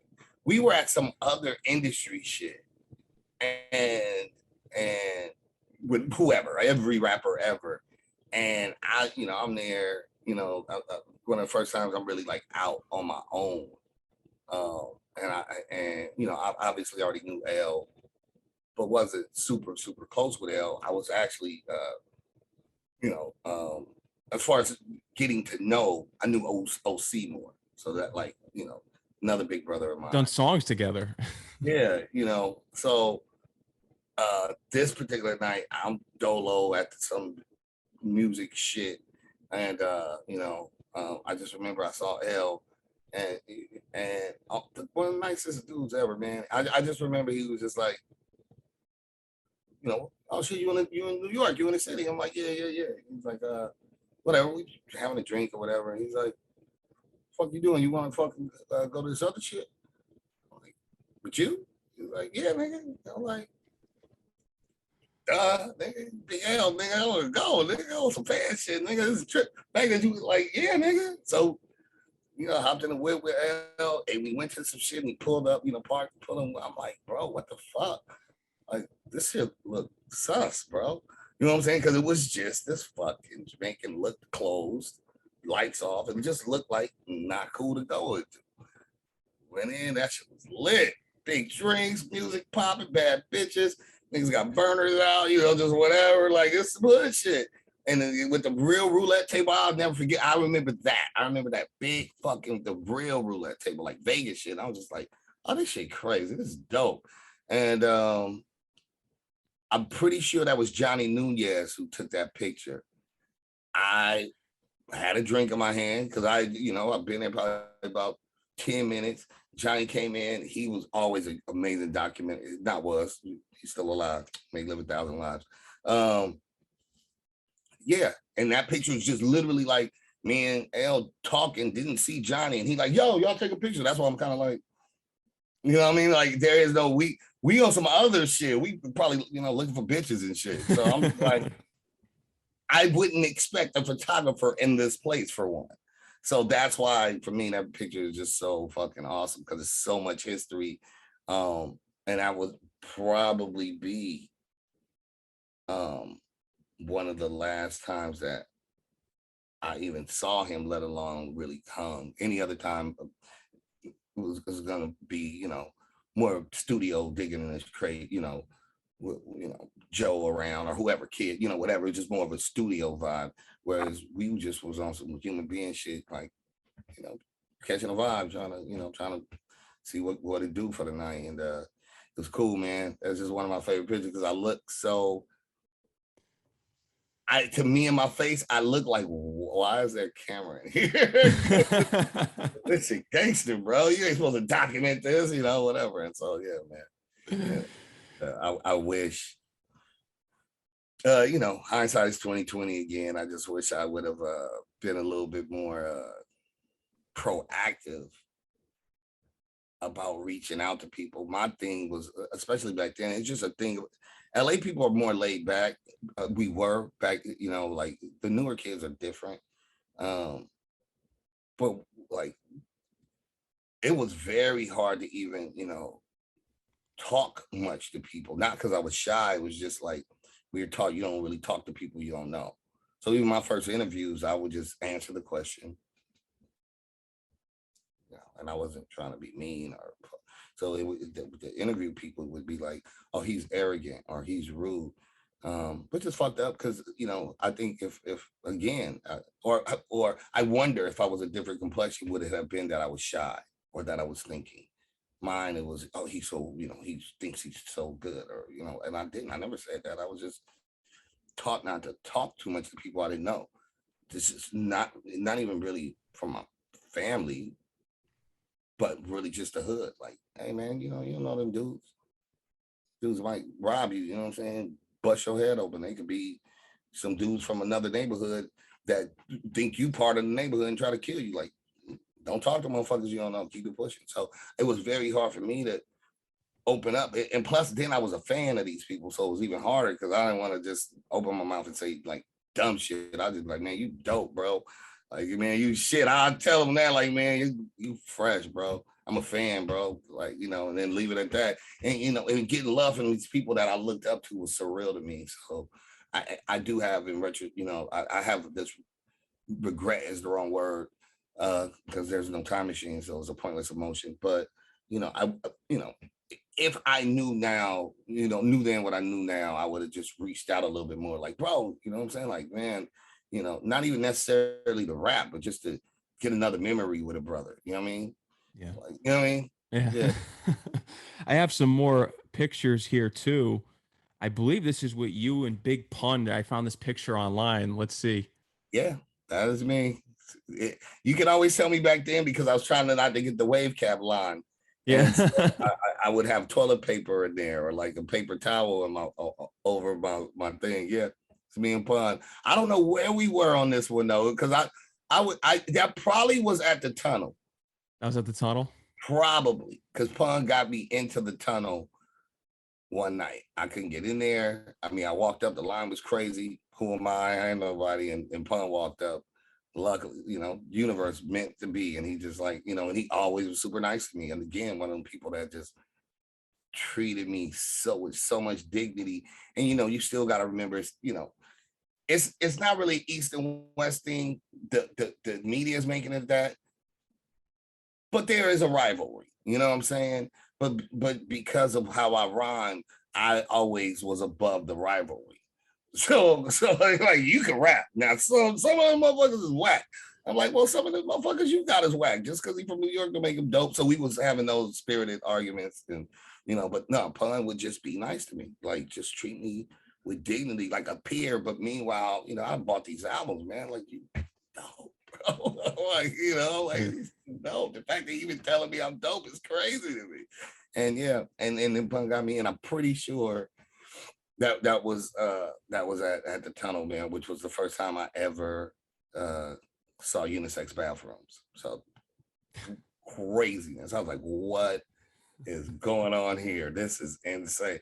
And then you can kind of see through it, niggas fucking in the back. I'm like, yo, this shit popping. Yeah, New York niggas showing me some ill shit. I went home like, nigga, they got shit in New York that's crazy, nigga. Like, nigga, they got a club, nigga. It's round.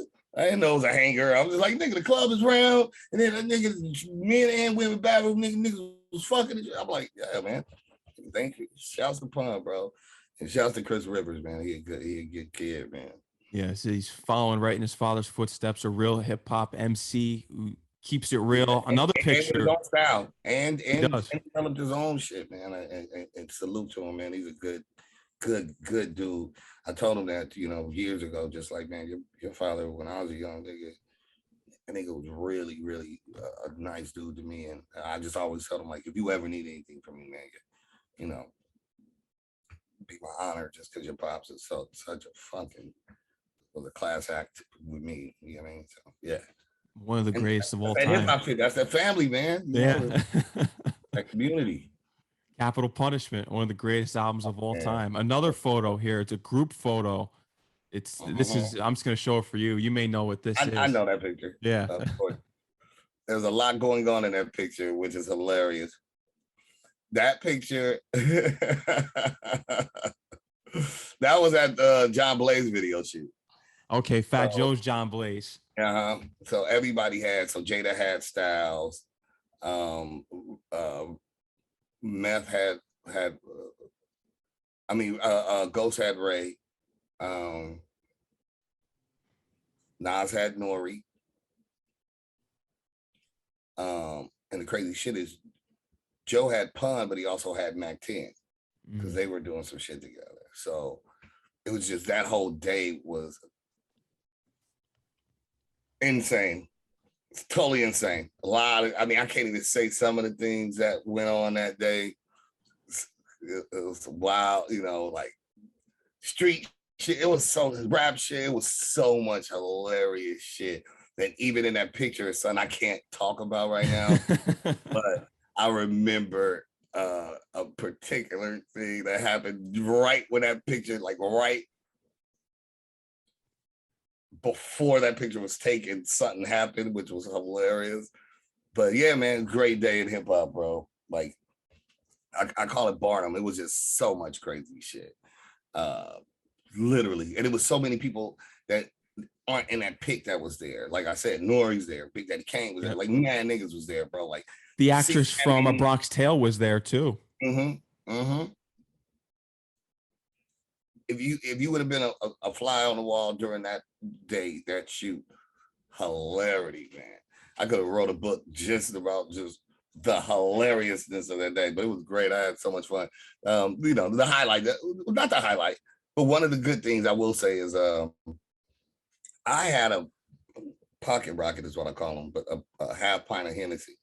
So I had, in that picture, I got it, whatever in my back pocket. And then eventually, again, I see Pun, and he's got a trailer, and he's, like I said, it probably was Chris Rivers, you know what I'm saying? Little nigga though, you kid, in the trailer, because I'm like out and about with everybody else, and Pun like linked out. He's like, yo, Ras, you know what I'm saying? I'm like, all right, what up? Going in and go chill with Pun, and people coming in and out, but then he just kind of like, hey, chill, man. I want to chill out with Ras, man. You know what I'm saying? So we just chopping it. And by then, he got me in the whatever. I'm, met him, now about 4 or 5 times. But he, he just really being a big brother and being cool as fuck with me, man. And I remember I pulled out my fucking, my pocket rocket. And then he's like, oh, can I hit that? I was like, nigga, of course. You know what I'm saying? So we just sitting there. He's sitting here. I'm sitting here. We just drinking Hennessy, just chilling. Not talking about nothing in particular. Just whatever. And then, music playing. And then, I'll probably bow my head and like, damn, I would say this. And, then we rhyme. He rhyme and I'm rhyme. We just rapping and drinking. Just rapping and drinking. Not battling each other, just rapping and drinking. It was awesome, bro. Just awesome shit, bro. Like, it's the things that like I said, I call it Bardom. You can't make that shit up just to be with somebody. And just the fact that, to get those kind of cool vibes, like, from a dude that he ain't got to do that, and that he saw, recognize, a kindred spirit, same cut from the same kind of cloth. Skill wise, but even I think also personality wise, right? So like, I think I'm just a cool little nigga, man. You know what I'm saying? He's just being cool. I respect it. I always try to be that same person that those big brothers were to me. That's what I strive to be. As I came across, the younger, and it's dog years. A 14-year-old dude, when you're 16, it's just his dog years. You know what I'm saying? If I'm 18 and somebody's 16, we ain't hanging out. I just got a whole different agenda than but those dog years, even and then so much can happen in a year if you got a record deal and these other things are happening. So, it becomes really dog years. And I try to do the same thing with the MCs I came across, the young, Royce 5'9s and Eminems and whoever. Just like, yo, you dope, bro. And I can't take from you what God gave you, so I should support it. That's right. You played a major influence in Eminem and Royce's career. Just getting into your sophomore album, Ras Assassination, Interview with the Vampire. That's another track that was kind of similar to Nature and the Threat, in which you're questioning what came first, the chicken or the egg. Yeah, man. That's one of my favorite songs. I wrote that record I wrote it with plans that Exhibit and Saphir would be the characters. So because they both have very unique, deeper, more powerful voices. The Golden So State to go, Warriors, people are not tuned in. oh yeah. Sorry, y'all. But yeah, but rappers are rappers. They like, man, I don't want to fucking remember all that. This shit complicated. I'm like, man, it should be sicker if y'all do the voices. I think I wanted Exhibit to be the devil, and I wanted Sophia to be God. So if those people would have became those voices, I was writing operas. I was writing a play. I was writing fucking what's the shit on Broadway? What's it called? Hamilton. Hamilton, there you Hamilton go. before already making these, these character driven epic. So yeah, it's one of my it's one of my favorite songs philosophically, because at the end of the day, that's exactly what I am. More than anything, I'm a philosophizer, and so that's a very philosophical song. It's Nature of the Threat is more science, history, fact, and Interview with the Vampire is definitely pure philosophy. That's something that you are. You're a philosopher, and what you mentioned before is 100%. When I listen to your raps, that's what you come across as to me when I'm listening to you. This is a philosopher. You're a teacher. It's similar to what KRS One is and was. Yeah. Definitely inspired by him. Yeah. I mean, traits of myself that I recognize by listening to him. It's like I am that. But then I mean, honestly, Chappelle, philosopher, fucking most comedians, especially observant, not who's there, chicken, chicken who, but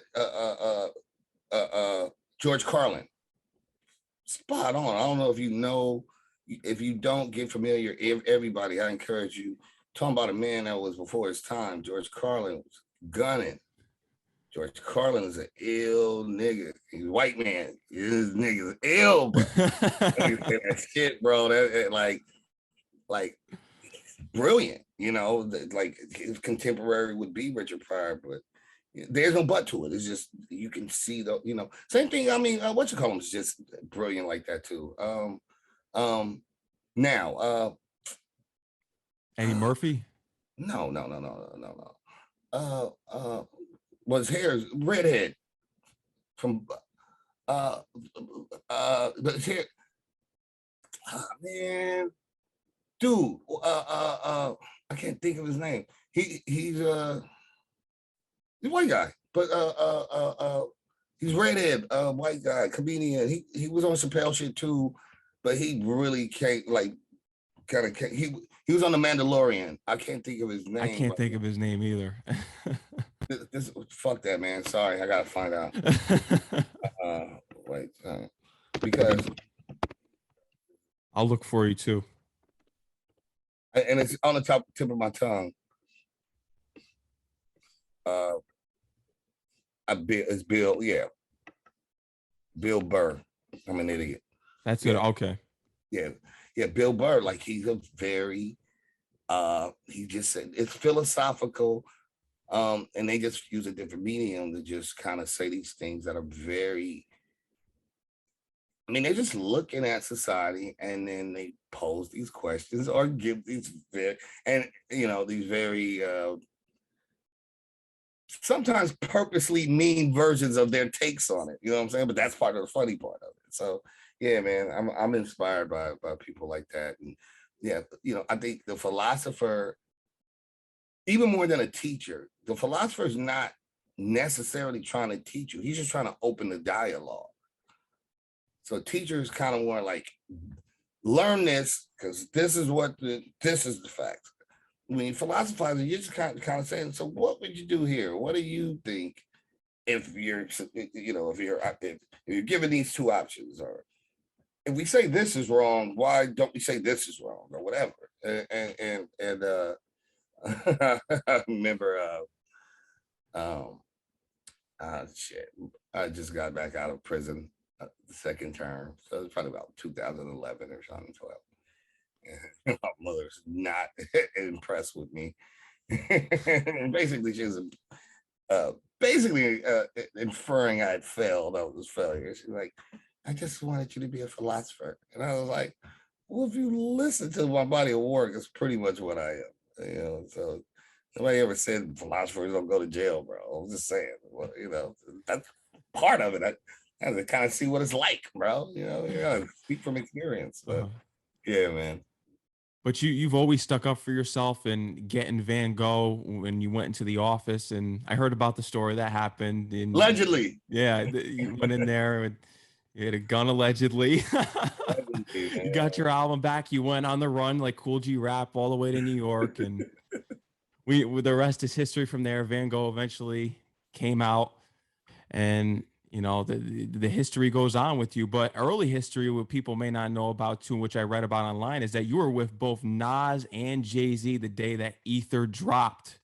Yeah, that was a Barnum. That's one of them crazy days. Yeah. That's the day I did Golden Child. So the day I did Golden Child is the day Ether dropped. And I saw both of them separately that day, which was just a very peculiar. It was meant to be. No pun intended to say it was written, but it was just meant to be. That I like the way the day played out was just strange. I don't know if you want me to elaborate on it. I can make a long story short. Yeah, if you can make a long story short, because I know you were in New York City, you were with DJ Premier, and Nas was actually in the back studio just kicking it, and there was something going on with the beat that I think Jay-Z had a beat. It was between, No, was it no, between? no. Yeah, so I'll clarify. Ether already dropped. It just came out on whoever's mixtape. So it came out literally that morning on mixtapes, but that morning it played on the radio, period. So it's out. And they played it like 3 or 4 times. I didn't hear it from that. I went to the barbershop, Lower East Side, all the Spanish boys, the mixed niggas got the CD, niggas playing that shit in there, like, yo. And these niggas heavy Jay-Z loyal. And it was very interesting while getting my hair cut. That niggas like, yo, I don't know, son. This shit, you know, like I'm watching the war, like the war of opinions, and I two-way because we had Motorola pagers back then, the two-ways, and I fucking text my A&R and I was like, I don't know. I think Nas might win this, which we didn't think was possible after fucking, you know, Takeover. the takeover. I'm like, bro, we was like, it's over. I'm like, so anyway, that was the first clue. Then I got to the barbershop and I mean, not barbershop. I left the barbershop, went to D&D, with Premiere. He bring obviously first thing, yo, you heard the fucking, you heard the Nas shit. I'm like, yo, bro, like, because I've kind of been in that family, the J family. I'm like, that shit really personal, bro. Like, he said some shit in there, bro. Like, that nigga, he kind of went in. Like, yeah, that shit kind of fire. You know, like, yeah, word. Whatever. We working on our shit. Nas pop in. He come through, pop in. He is working on a Don Diva. They used to have a Don Diva magazine. He working on some songs for Don Diva magazine. So he walked in, and I met Nas before, but I've never seen him at this time. I had never seen him so still humble because he was always the yo peace, you know. It's like yo peace. He was like a little uglier. He had a kick in his step. Yeah, he had a little pep in his step, man. I was like, oh, okay. And then, you know, commenced that became the conversation. Yo, heard the song. And then so it's just me, him, and Preem, and it's just having this conversation. And he's like, yo, they played that shit like 3 times in a row this morning, and the calls was looking, and I'm like, you know, I was just like, oh, this, you know, fly on this wall, man. It's kind of crazy. Now, crazier thing is I'm there to do my song with Preem. So then, you know, whatever. After about an hour, Nas go and start working on his shit. So I only see him in passing after that because I'm working on what I'm working on. And Jay, I had been. Preem kept working on beats, so I don't know if this was the second or third day when this happened. So I don't want to, you know. this part is fuzzy now. But the beat, Premier was trying to chef up the first day. And we were there the whole day, and he gave me a couple of things to sit on, and I didn't. I was gonna pick a different beat, and then he was like, "No." He was like, "Hold up," and he chefed up for another couple of hours, and he just felt like it wasn't what I needed. And then he played a beat, that beat. I was like, "That's it, that's it." And he said, and this is this is how you do real business as a producer. This is like the difference between why there's beef and why there ain't beef and misunderstanding and all that shit. So he said, hold up, I can't guarantee you nothing because Jay bought 4 beats. He only used 2 on the album. So I need to check with Jay and see if it's okay. Because he's not using them. And back then, album, you got another year and a half before the next album. Need Jay-Z. So he ain't going to be working on the album. He's going to sell $1 million and tour for another year. So it'll be 2 years before this beat come out. So he said, hold up, let me check with Jay. Got there on the phone in front of me, called Jay. And if I recall correctly, Jay even asked, like, well, for who? He's like, for Ras Kass. He's like, oh, for Ras? Let him have it. Like, great. No Alchemist double dipping shit. It's just done right. That's how you do it. Because he already paid for it. So Preem refunded Jay, and I paid Preem, and then we can move forward. Everybody in the front. But Al, I paid him. He didn't return no money, and then he lied about it. And that could have went bad because I could have shut down. I allude to that, and I don't want to talk too much about this because I'm about to really deal with that in my own videos and shit. But just so you know, that's the difference when you handle business and everybody there, and that's because that's correct. Now it's all out in the open. Money's returned, whatever. So yeah. So then that night, the crazy part was back to the ether story. Work, recorded my shit. Now it's Miller time, so I'm leaving. I'm like, I'm going out tonight. My friend Wise he was Rockefeller. The Rangers, the song "If I Die, Don't Cry, My Nigga." Say well, my nigga. Say word to Half, my nigga. So Half was part of the Rangers, whatever. I met him through Jay-Z, and so we go out to the club. When we get to the club, I guess he was already meeting Dame and Jay. So when we get up to the club, Dame and Jay already there, and we go into the club. And I just want to meet this Long Island chick, Long Story or whatever. So what's his name? What's his name? Dame Dash. Jeter sitting at the table next to us, pretty ass. Whatever. This pretty chick dancing on the table on Jeter's table, and she's looking in the mirror, looking at me because I'm looking at her. So I just always remember that. Like this day was just an awesome day.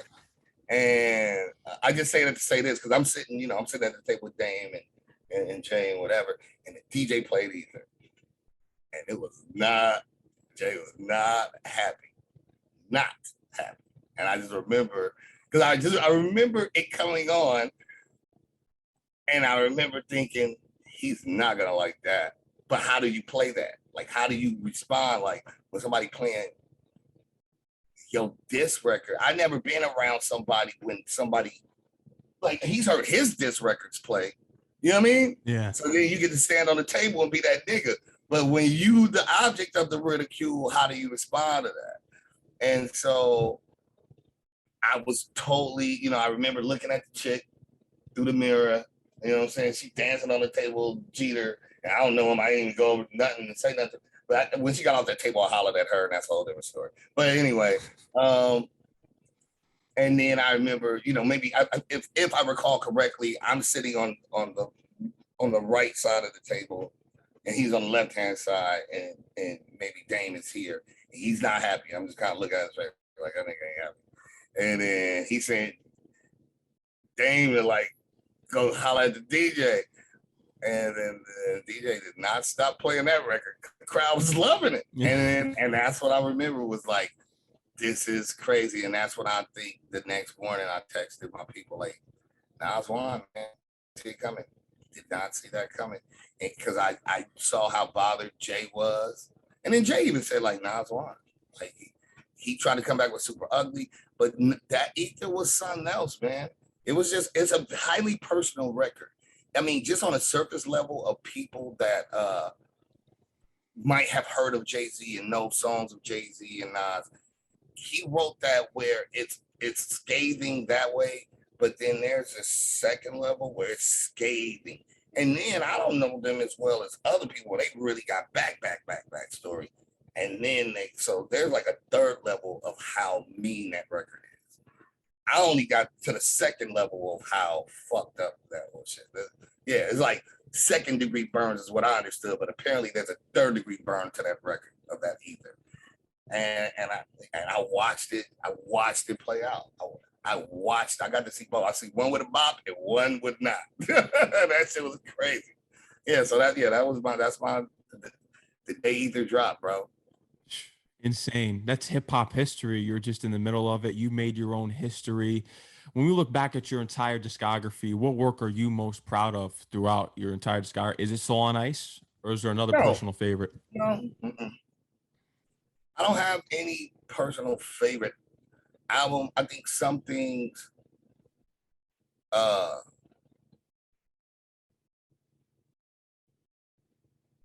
I mean, I got a song called My Apology on, like, I think it's Eat or Die, and it sounds like I'm talking to a girl, but I'm really apologizing to, I think, the Party Records, the Capitol, because it's not an apology. I'm just like, fuck you. You know, whatever. There's some clever things that I've written that I think are really dope. I don't have one. I don't, man, because the goal is to leave it all on the field every time. You know what I mean? Like I try to leave it on the field every project as best, whatever resources I have to work with, whether that's, you know, with Dr. Dre and motherfucking RZA, or whether it's, you know, the dude from down the street. We just give the best we can. And so 100%. I don't have anything particular. I think everything, they're time capsules of my life, and I need all those time capsules for me to be here today. And so every time you know, there's some features where I'm like, yo, I got busy. Like, that shit crazy. But I don't remember that verse any more than I remember the verse on the other song, because I'm constantly creating and wanting to outdo myself. And the rest of that is kind of beyond my control. If Soul Nights would have sold 10 million records, you know, we'd be having a different to do about it. You know, you understand what I'm saying? Or if the last thing I did just sold 10 million records, we'd be having a different. I'd be telling about the new album I'm doing with Adele singing on the hook. You know, that's reactive shit that I have no control over. Am I just as good as every rapper that we would put in our top 20? You fucking ain't right. And I argue a different point, which is just it's an argument. You know, it's my argument is, well, nobody can write Nature the Threat, but I can write most of the shit everybody else writes. And then I say, and then we talk about line for line, bar for bar. I don't give a fuck who produced it and who sang on it and all that. But, you know, bar for bar, if you pull my body of work apart and put anybody's up, then I'm better than them. That's an argument, because Interview with the Vampire and Nature the Threat, just those in and of themselves are different things. And then you just talk about similes, metaphors, history, slick talking. Niggas that stole my punchlines, some of your favorites, period. So I'm like, that's my job, because I have no control of the other job. So I'm always proud when I give 110%, and that producer gave 110%, and that DJ or that singer or that feature or that video, the dude edit the video. We make the best we can at all times. They're all our babies. You know what I'm saying? So Yeah. I don't have a favorite kid. they're all my kids. Kanye West played you the College Dropout because you knew him before. He played you College Dropout and all the hits early on. Was Kanye always this person? Because I've heard you go on to speak about it. And then it's true with the whole Trump thing. He really just did a disservice to his people, and he doesn't care about them, which is kind of interesting why he's doing the whole free Larry Hoover thing now. Was he always like this when you knew him, or do you think that something happened in his life? I think he was always insecure, but you know, my take on Kanye is that he was always annoying and insecure, so we wanted, but he believed in himself. He's a driven dude. I mean, but maybe not believed in himself. He was constantly selling himself, which is why he, you know, tricked me from listening to one song to listening to the whole album. Like, no, I want you to hear another one. I want you to hear another one. He's like trying to sell it, you know, because he didn't believe in himself. He's an insecure kind of a dude. I mean, even the thing he said on Drink Champs, like, I'm sorry I tricked y'all. I like street niggas. I'm not a backpacker. Like, you soft, Kanye. You didn't even say don't kill me like you pussy. You are a pussy guy. You're not a street guy. Come on, man. Like, he's a guy that is so. He's exactly who white America would give him $1 billion to. He'll do anything, say anything.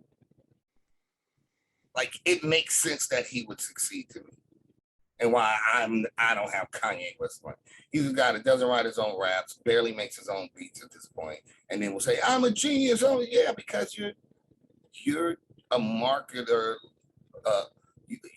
I mean, I hate to make this a black and white thing, but it's that white man shit. I made it all. We fucking founded everything. We did everything. We civilized everybody. Like, that stupid shit that couldn't possibly be true. And so I'm nowhere close to surprised that he is as successful as he is. And of course, he wasn't talking that type of shit. He was busy groupie and brown nosing people. He was busy like brown nosing me, and then literally threw me under a bus as soon as he blew up, and I never did nothing but be nice and try to support him. He was supposed to give you a beat for your 4th album, and that didn't pan out. No, he did. I had. Oh, he did. I had the record. It's just I got into it with Capital by then. By then it was all fucked up for the Golden Child album. We had the record. My A&R still got the record. And he just like a keister bunny. He be hiding everything. I'm like, nigga, give me the record. Let me put a vinyl out with all the shit and sell it with the, shit. We go sell. Kanye record, but he gonna cease and desist and a bootleg, nigga, whatever. Make 2,000 copies, NFT, whatever, nigga. Sell them for $100 a piece because fucking Kanye Ras Kass. Never heard it, but whatever. Yeah, he just was insecure dude. Which is, the saying, the guy with the little dick buys the sports car. He's that kind of acting person. I'm not talking about his junk. I'm just saying he's the guy that overcompensates by having to be wild and crazy because he's really sad and he's little on the inside. And of course he couldn't have been overdoing it like that. He would have got kicked out the cliques if he would have been that boisterous and loud all the time. So he knew how to play it differently. It was, man, listen, you know what I'm saying? I want you to hear it. You know what I'm saying, man? Check it out, man. Check it. Yeah, man. Yeah, look, let's rap. You know what I'm saying? And then niggas be like, man, get out of here, bro. Like, you're irritating. You know what I'm saying? Make a beat and shut the fuck up. So that's what but you've been working hard. Horseman, The Last Ride released this year. Mm-hmm. Congratulations on that and everything you got moving forward. Any other material that you have released? And well, you're probably not gonna release anything at the end of this year. There's only like 2 weeks left of the year, pretty much. Are you planning on anything for 2022? Yeah. 2022 is nothing solo. Well, that's not true. Well, I'm doing this. I finished the project with my friend Twiz. Did a lot of production for like Evidence. Doing some stuff with Alchemist, but anyway, we did this project called, but it's probably gonna be an import. It'll probably come out through the UK or Poland. So that's called Bar Rescue. So that's a cool little project. It's like more artsy. It's something I want to do, but it's kind of more like a versus, like Twiz versus rap, like Muggs doing Muggs beat, whatever. So it's something like that. So it's like Twiz versus me. So we're doing that. I don't know when that'll drop because the vinyls are taking so long to make nowadays. So that it may take 6 or 7 months for vinyl manufacture right now. So whenever vinyl is ready, then that'll come out. It's just its own little thing. Besides that, my next project is that we're almost done with it is called Gutter. So the Gutter is me, RJ Payne, and Havoc from Mobb Deep. So Havoc is doing all the production. Me and Payne pretty much handle the MCing, and you know, the album is. We just wanted to give people what can't ever duplicate Mobb Deep because you can't replace P. So having that kind of sound, we want to take it out of New York. You know, I mean, definitely we guest appearances from Queens, MCs, but you know, just to give, like, as a fan, I want to hear some Mobb Deep feel shit, but you know, some new shit. But because I don't have P, then how do I do that? So our logic was, well, we don't have P. Let a Philly nigga rap, let a LA nigga rap. It's just a different thing, but at least we'll try to keep that production and that vibe, the grimy shit. So we just call it the Gutter, um, and it's just supposed to be, inspired by Mobb Deep. You know what I'm saying? And so finishing that up, amazing brothers on the project already. That came in and lived their talent. So Method Man, and MOP, Jadakiss. So we're just trying to finish this thing up and make it amazing and just give people that real hip hop shit. Real hip hop, yeah. And it sounds like it's gonna be a great project. I'm looking forward to it, and just this amazing body of work coming forward. And I hope there's a day, because when I had Dave Mays on my show a few weeks ago, he talked to me about possibly creating a award show that gives back to the real hip hop artists such as yourself. I hope he does, man. I hope Dave. He's a pioneer in this thing, in this thing of ours. I think if you build it, they will come, and I think we could lead by example. I don't have the resources, Dave Mays and the Jay-Z's and so on, whoever, like, why don't we create something for ourselves? Because BT is going to empower morality. Grammys, they're going to empower, they always disenfranchise. And what do you expect if people don't treat you right? They won't teach you right. So if we make it for ourselves in our own community, that'd be dope. And don't do the political shit and let your man win the shit all the time. Like, be fair about who dope. And that's always been the problem, is that it gets corrupted by niggas' agendas. That's what happened with the Source. The undoing of the Source was that. Too much politics, bro. Just fuck with the craft, man. How come we can't love the craft? Just think, you could have gotten 6 mics. Yeah. Soul on Ice. Yeah. If I would have dropped it in 95, under the turmoil I was going through, I would have been the 6 mic kid. I mean, the record probably wouldn't have sold even what it did, just because the situation was so fucked up. And then I wouldn't have got the Diamond D record and all that. But everything happens for a reason. I hope to one day make the 6 mic album. I'm still working at it.